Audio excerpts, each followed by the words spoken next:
Coming up on this week's edition of the Buffalo Plus podcast, we look back at the wild ending of the Bills-Cardinals game. Could the Bills defenders have done anything differently to stop DeAndre Hopkins? It's the bye week, so it's a time to look at where the Bills are. 10 games in, 7 wins, 3 losses, the pluses, the minuses. And don't look now, but the AFC East is a real race. That's all coming up next on the Buffalo Plus podcast. All right, as always, Mike Catalana, Dan Fetes, I'm Jenna, Cottrell. Mike, let's get into it. The defining play at the end of the game, Arizona wins on it. It doesn't look any better a day after either.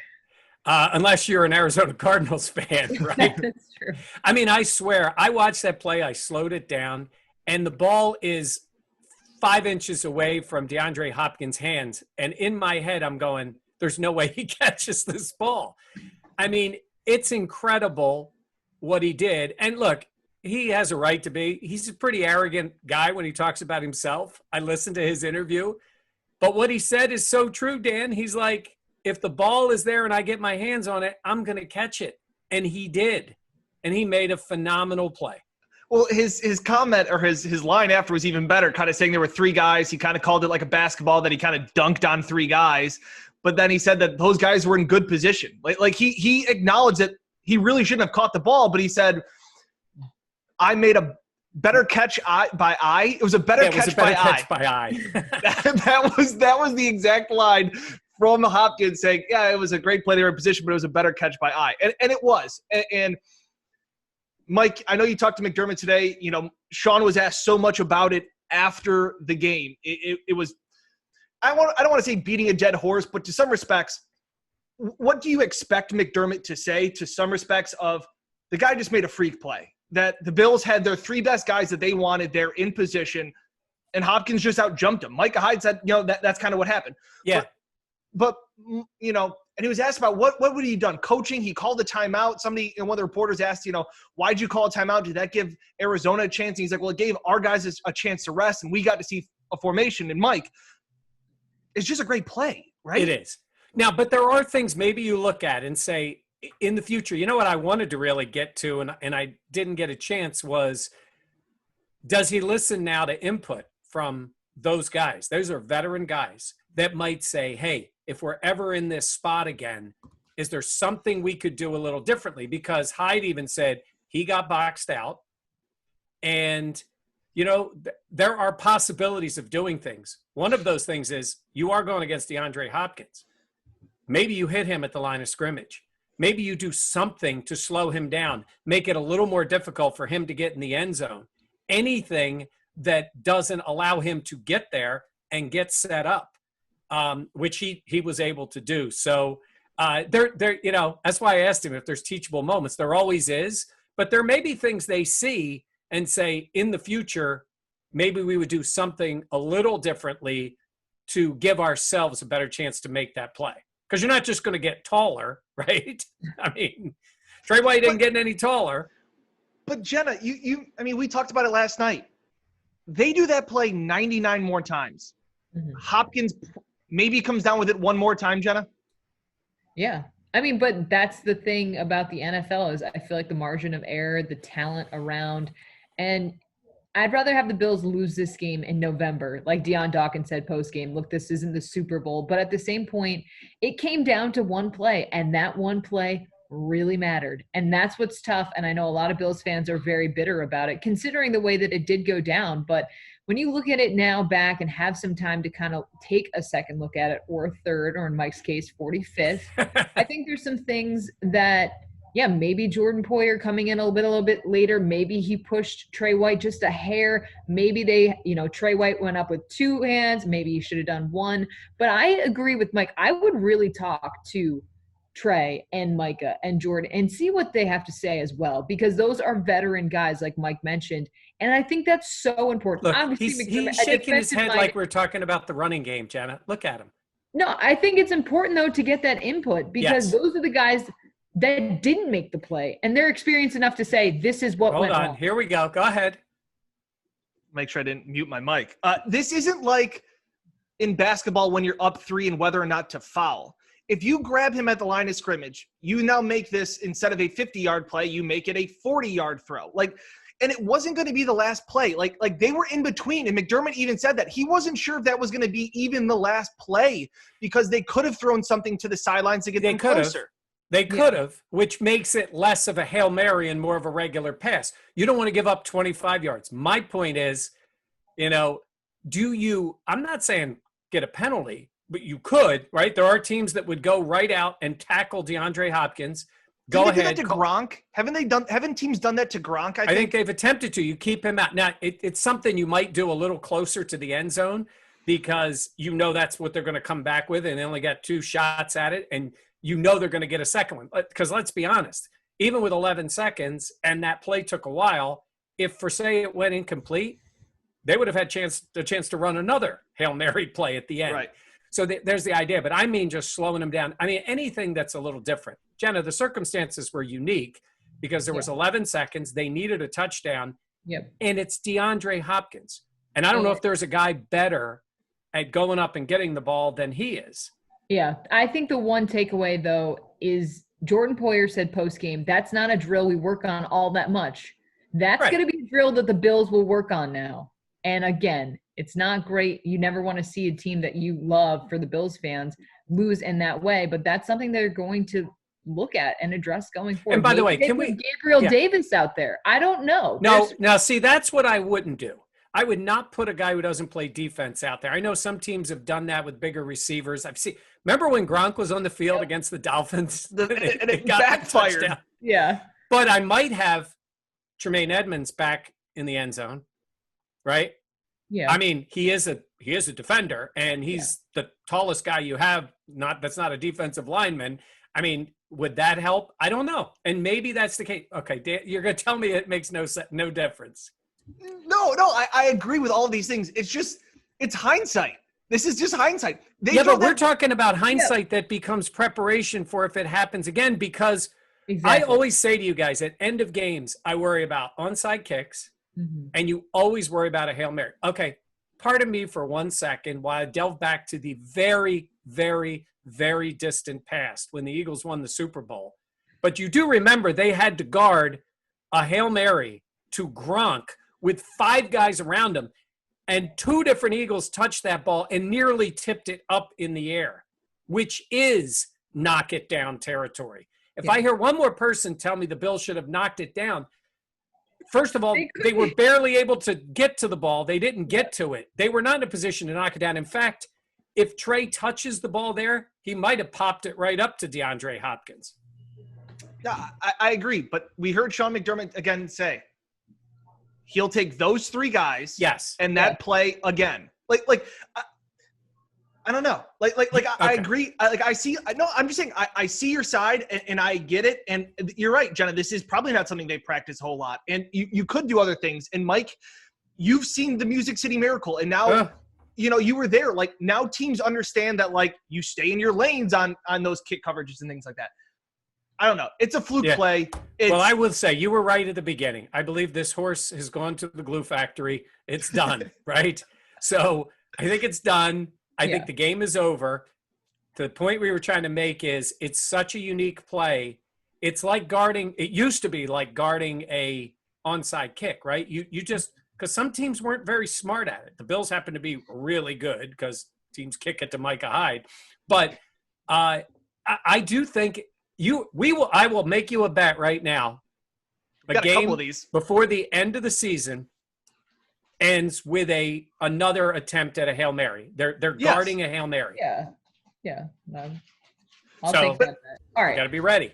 We don't know what adjustments will be made in terms of the Hail Mary attempt. We do know that some adjustments need to be made in the Bills' run game. Mike, I'll start with you. Singletary. Oh, darn. Both struggling again. I'll get to Dan in a second, who's chomping at the bit. Mike, what do you make of the struggles that they're having? Well, I think what they should attempt to do when they run the ball is try to run it better. I mean, the numbers were 22 analysis. Let's look on the positive side. I believe Singletary had a 14-yard run. Moss had a 14-yard run, and Singletary had a 13-yard run. Yeah.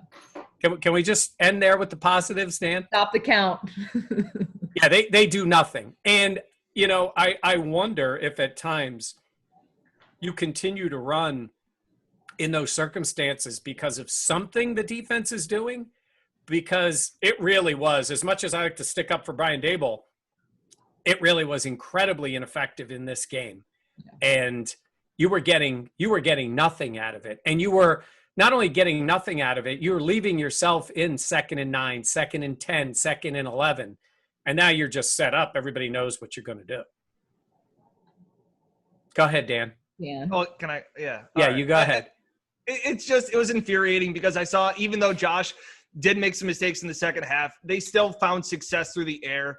The 11 runs that they had between Moss and Singletary, they averaged 3 yards a carry. It was bad. And I felt like their run game kind of slowed them down and hindered their offense. Last year, and like I said, the reason we're talking about this is because Sean McDermott said today on his Zoom call on Monday when we're recording this that it's a legitimate concern and that he has to do a deep dive over this bye week to try and get things back on track. And last year, the Bills were 8th in the NFL in running the ball. They averaged 129 yards per game. This year, they are 4th worst at under 98 yards per game. The same offensive line is pretty much back. I really can't put my finger on what it is besides the fact that the Bills are just really good at throwing the football this year. And I don't know if that's one thing or another, but we saw Josh do his thing. And like I said, again, I'm not as upset about this Bills loss. I feel better about this loss than I did after the Patriots win. And I tweeted that because it's one play. And like I said, the Justin Zimmer play won the game for the Patriots, or won the game in the Patriots game.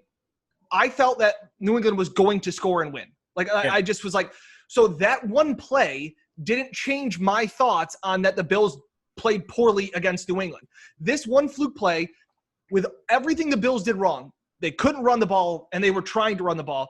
Their turnovers, they were able to hold Kyler Murray in a really good offense to 26 points, you know, for the most part, or, you know, 25 points before the last play, and they still could have won the game. So this running game, I know it's the talk about, it's the buzzword. I don't care. I don't care about it. You don't care, but look at the Cardinals, who have a dynamic passing game, right? They can score the Bills points. Stink against the run. I know, we'll but it was too. a weapon. It was an absolute weapon for them in this game. Edmonds and Drake ran all over the Bills. And don't even count Murray. He is in a class by himself. I'll tell you what, I will take Kyler Murray 8 days a week over Lamar Jackson. I'll just take him. Yeah. He's a better quarterback. He is a more dynamic player. He can throw the ball. It's him and Mahomes, right? Yeah. If you had to start a team tomorrow, it's Mahomes or him. Oh, well, I mean, yeah, I think he can get there. He's getting there. I mean, there's still some pretty good young quarterbacks too around the league. But yes, his arm strength is absurd. It's really good, and he throws some bad balls. They all do. But hey, look, you got to be fair to Josh Allen too, because those two are. Mm-hmm. It's so funny. I can't remember who did I tell yesterday. Tweeted out. Was it Ross Tucker? I think so. Yeah. Somebody tweeted out and said that Josh Allen and Kyler Murray are so similar, even though 10 inches. He's 10 inches taller and 60 pounds more. But they play with a dynamic sense. They can run it. They're different the way they run it, and they can throw it. They have weapons. So it was fun to see. I do think the Bills need to be better at it. I think there's 3 reasons why they don't run the ball as well as they did last year. Josh isn't running as much. They don't they can throw the ball so much better than they did a year ago with Diggs. And the third thing is there's no Frank Gore in the lineup. He was their all-star. Yeah, absolutely. No, I mean, you make a good point though, Mike, in terms of, look, the Bills offense, we know in terms of the passing game is just better. And I agree with Dan that I think it's important to put the ball more in Josh's hands because of how efficient he's been. But definitely it is concerning now going into the colder weather months. And I know so much get talked about, you got to be able to run the ball in Buffalo in December, but there's a real point to that we saw weather affecting games across the league yesterday. Yeah. On Sunday. I think it's important to have a 2-dimensional offense. I agree with that part. And if it's got to be 25% of your offense, and there are moments when you want to run the ball, you should be able to. But to Dan's point, and he's right, it's not what dictates what you do. You're not a running team. Yes. But they should be able to. When they turn to the running game, and Dan, what's really frightening for them is they spread everybody out for the pass and run the ball, and they still can't run it. I mean, they're not making plays at all. And, you know, they have the line, you know, Mitch Morris was out. You know, I don't think it's like they're missing so much on the line. They're just not running it well. And look, they've invested.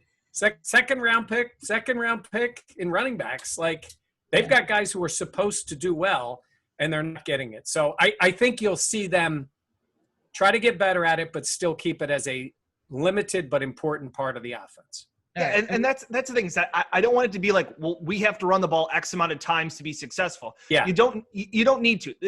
Really, this is how many times can you put the ball in Josh Allen's hands? How many times can you get it to Stephon Diggs? How many times can you go to Cole Beasley? Because we always saw New England do it. Now, New England could always kind of morph around it. And I know we talk about this as the Bills offense still tries to find their identity. But, Mike, a lot of times you think of the running game, and we've talked about it, as controlling the clock. That's what the running game does. The Bills can control the clock and drive down the field with Josh Allen hitting Cole Beasley for 6-7 yards a pop. Like, it's not like they're 3 passes and out and they're giving the ball right back. They are driving down the field with Josh Allen throwing the ball accurately this season. Yeah, he when you look at targets to completions, especially when he throws to those two, Beasley and Diggs, it's off the charts. So, yeah, when the ball's not hitting the ground, the clock is moving, and that's a good thing. I was interesting. Daboll was asked about, going no huddle, and he said, you did it. The danger there is if you go no huddle and you don't complete passes, man, now your defense is just out there on the field because you're giving the ball up. But you need that first down to kind of – yeah, you need that. You need to move. I just like the ability when you go to the run, it doesn't have to be 30 yards. I'd like to see 5 every once in a while. Right? You'd like to see Josh get a 2nd and 5. Now you can do some damage, or get 8 yards on first down. Now you play action and boom, he's taking one deep. They really did not do that. You don't need play action. You don't need to run the ball for play action to be successful. The Bills opened up the game with about 3 straight play action plays. No matter what, even if you're not running the ball successfully, you can still do play action and it still bites linebackers. It just does for whatever reason. They're trained to go forward when they start to see a handoff. It is. Yeah. I'm done talking about the running game. And we know Dan doesn't like for the Bills to run the ball on That's 2 dead horses we have, the play and the run game. All right, well, let's get to the third then, which is the run defense for the Bills. Now, struggled. They gave up another 217 yards on the ground to the Cardinals. This has been the Achilles heel, I feel like, of a Sean McDermott defense for quite some time. And I feel like this year you're kind of really seeing things get out of hand. Look, I know even against the Chiefs, McDermott said you gotta pick your poison. But Mike, the poison is always that. I don't really, like I said, I'm not that upset about Kyler Murray burning them. You know, I saw somebody was, getting on Jerry Hughes the one time he went for the fake, I mean, it's like Murray is so good at it. He comes out of that read zone, the zone read plays. I don't know how anybody could tell what he did with the ball. So, that he is a unique player in that way. But they were straight off handing off to, Kenyon Drake and Chase Edmonds, and they were just running them over. And they did move the ball pretty effectively throwing it. Now, all that being said, for a while, they had him down to 9 points in the third quarter, and you're like, okay, this is going well. And then the rest of the third quarter happened. So, That was my next point. I think it's frustrating where, I talk about, the running game's not that important, yada, yada, yada, and all that. But it can be just mentally exhausting for a defense that can't stop it. Like, it just seems like that is demoralizing when the linebackers and A.J. Klein are chasing the running backs 20 yards down the field. Like, I know there was times always when Tom Brady would make a couple throws and you'd see the cornerbacks kind of like put their hands up like, I can't believe he made this throw, and I can't believe he did this. But there's another level when you're just getting outmanned and all of a sudden you're just constantly having to pick yourself up off the ground. That's where it's tough. And like I said, the Bills defense, not good or not great, but was good enough yesterday, I thought, against a really good, again, another really good offense. So I think the defense continues to trend in the right direction, while this, stopping the run is just exhausting mentally. Yes. And you're making a good point, because they did take the ball away a couple of times yesterday, which is the way you got to play, right? And they're chasing Murray around. I mean, again, he's not the easiest guy to get to, but they're coming off a game where they did that a lot. What you don't want to see is, they get late in the game, say against Pittsburgh, or they get late in the game, even San Francisco. I don't love that team, but they usually run it pretty well. Yeah. And you're down late. What Dan's talking about is, Jenna, is those, where you got to get the ball back. They have the ball with 2.5 minutes to go, and they want to keep it on the ground, and you can't stop the run. Like that, that's demoralizing. When you just go 3 plays, they're going to run it. We get the timeouts, we get the ball back. I wouldn't trust this Bills defense stopping a decent running team for 3 plays. That hasn't really burned them yet, even though the Rams ran all over them in that game. They were able to hold on, but or take the win. But that would worry me late in the game. It burned them. And I'll tell you what game it would be. It would be at Foxborough in December. That would be the game that would happen. And the Bills, it's funny, for as bad as the defense was, giving up 17 unanswered points in the third quarter, and Jenna, we'll get to that. Mike, to your point, the defense did make a couple of 3-and-outs. Yep. In that fourth quarter to kind of give Josh Allen a couple more chances. And one was he turned it over on a late throw to Gabe Davis right off the bat, which was backbreaking. And then they had the 4 out of 5 penalties after the interception, followed by Bajorquez's massive punt, which was after his 12-yard shank. So it was just a weird – It was. Just like and look talking at about this game, it's just weird. It's a weird game. And when push comes to shove, Josh Allen should have had his 12th game-winning drive on an unreal throw to Stephon Diggs and an unreal catch. It was great. It was great. It was the best catch of the game. No, I was sorry. The best catch of the game was Cole Beasley. But it was the most important catch of the game until it wasn't. Okay. Yeah. Until, that other one happened. Good catch by eye. So they're shaking their Better head. catch by eye. I do want to get to the third quarter. We mentioned it. It's not good. Yeah. The Cardinals once again scoring. What is the deal, Mike? Well, but sometimes you think, is it the way they come out? Well, they scored the first touchdown of the third quarter, right? I don't know if it's third quarter. Look, I think, you look at the point differential, it's like it's 76-30, I think is what it comes out to. Yeah, that's 40, they even got outscored by the Jets in the third quarter. So, that tells you something. Points. But when you say, you think, is it adjustments? Well, then what happens in the fourth quarter? I just don't know. First of all, for people who think there's some big rah-rah speech going on at halftime, that's not what happens. It's only 12 minutes. They go in, the guy goes to the bathroom, might grab something to eat. They meet quickly with their position groups, and they're back out on the field. NFL halftimes, unless it's the Super Bowl, are not long halftimes. So I don't know. I don't know what the reason is, but I will still say this. I'm much happier when a team's good in the fourth quarter than the third quarter. And this team's usually pretty good in the fourth quarter. We know Allen's pretty clutch in the fourth quarter, but it is concerning considering, look, they have the Steelers at some point a couple weeks away, but then it gets into the playoffs and you're going to need to play a complete game. And we saw yesterday how 60 minutes matters. Yeah. I just don't know. Like I said, we've asked, I feel like we get questions on Twitter and we get asked, when we do radio hits and stuff like that, like, what is with the third quarter struggles? And we said, I don't know. I go, and it's not like we don't ask the question. Like, I feel like I feel like there was a little bit of time too where people were, how come nobody's talking about AJ Klein? And then we asked the coaches about AJ Klein and his struggles, and he's played better of late. But we keep asking about the third quarter, and Sean keeps saying, well, we're looking into it. Yeah. What is there to look into it? I don't know. Teams are playing better in the third quarter than the Bills are. I don't know. Yeah, and it's strange. I will say I wonder sometimes if it doesn't get in a player's head a little bit. Yeah. Where it's like, okay, because that happens on the positive side too. Like when the Bills got the ball late in that game, you better believe everybody on that offense thought they were going to score because they've done it before. So you wonder in the third quarter, I don't know if it's as big a deal, but they come out like, and that's the shame of it. Like I said, in this game where they got a touchdown and then gave up the next 17 points. So it was a different third quarter for them because they actually, you're talking about coming out of half. They came out of half effectively and then went backwards. And that's the same kind of third quarter that the Rams game was. Up big.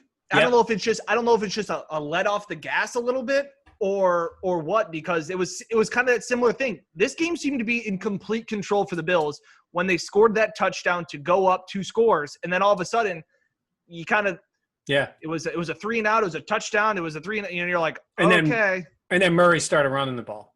Yeah. And that really was, he started to shift everything because he started to just take off. So, yeah. Well, the Bills have the bye. They'll have a week off, some time to rest, recuperate. What a buzzkill heading into the bye. Huh? What a buzzkill. I think this team needs the week, though. This is a late bye. Yeah. They what? This is a late. It is. I think the timing is good. 6 weeks left in the season. Oh, hold on. I was just looking for the Dolphins. I know they're right behind. Yeah, why don't we get into that real quick? Yeah. Dan, they won again, their 5th win in a row. Tua looking pretty good. The defense looking great. How concerned should Bills fans be? It's getting the water is getting a little bit warmer because look, the Dolphins are playing well. And they're starting to build that confidence. Remember when they benched Ryan Fitzpatrick and everybody was outraged? Yeah, well, I think the team's responded pretty well. I don't think it's too big of a deal. And we saw Tua his first game. They really kept the training wheels on him. They have opened it up the last 2 games. The Dolphins have found success with, Brian Flores has done a phenomenal job. This is no longer what a cute little Dolphins team that is overachieving last year when they won 5 games when everybody thought they were tanking. Well, they're just a good team. They're well coached. I think that's the first thing you need to say. I think they're coached better than their talent is, but they're getting the most out of their talent. Yeah. I think Shula's doing a really good job. I think Marino's throwing the ball well. Oh, I'm sorry. I was just taking you guys back to the 90s again. Bills, Dolphins. I think that part is great. I know Bills fans should be worried because this looks like a very solid team with a young ascending quarterback. I don't know, like last year's Bills, right? Yeah. Even though this kid is a rookie, but it's the same idea. Smart coaching staff, defensive guy. They got all those things going for them. A team that has just tried to find an identity. I think they're going to be a problem the rest of the year. But on the plus side, Bills fans, 4-0 in the division, wins against Miami and New England is a big plus. You just got to go out and win games because Miami's schedule is a little easier than the Bills down the stretch. Yeah. And Jenna, New England. They're 4-5. They're not dead. New England and Miami play each other too. God, imagine Bills fans. You might be rooting for New England in that game. Wow. You probably are. Wow, Oof. 2020 is wild. Yes. We'll put it that way.